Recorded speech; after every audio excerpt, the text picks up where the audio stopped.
Hello बच्चों, let's see the question. The question says, select correct statement about Lenz's law. First is it explains the physical significance of the negative sign in Faraday's law.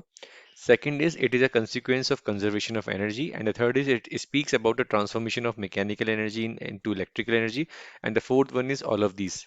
तो बच्चों सबसे पहले इसका answer देने के लिए correct statement को आइडेंटिफाई करने के लिए आपको लेंस लॉ क्लियर होना बहुत ज़रूरी है, ठीक है। तो की कंसेप्ट हो जाएगा बच्चों इस क्वेश्चन को सॉल्व करने के लिए। your key concept is आपको लेंस लॉ पता होना चाहिए क्या होता है, ठीक है। तो बच्चों लेंस लॉ होता है हमारा, जस्ट अ सेकेंड इसको एक बार मैं दोबारा लिख देता हूँ। यस, तो लेंस लॉ होता है बच्चों, लेंस लॉ होता है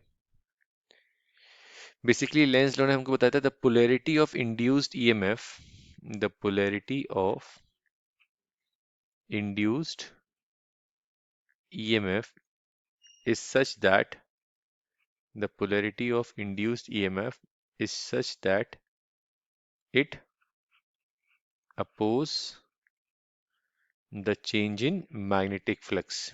It oppose the change in magnetic flux and which is responsible for its production, which is responsible for its production.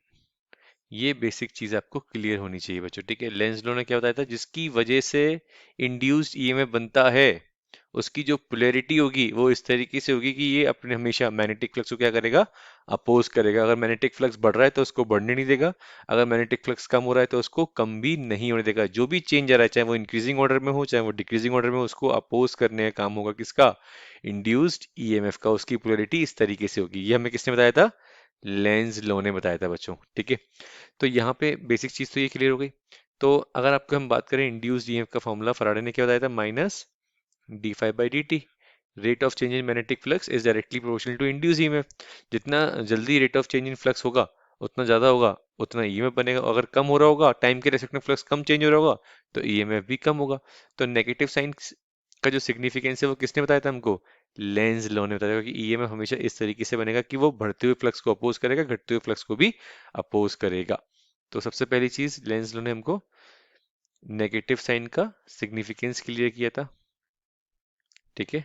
Negative sign का सिग्निफिकेंस हमको क्लियर किया कि नेगेटिव साइन क्यों आया ये, ठीक है।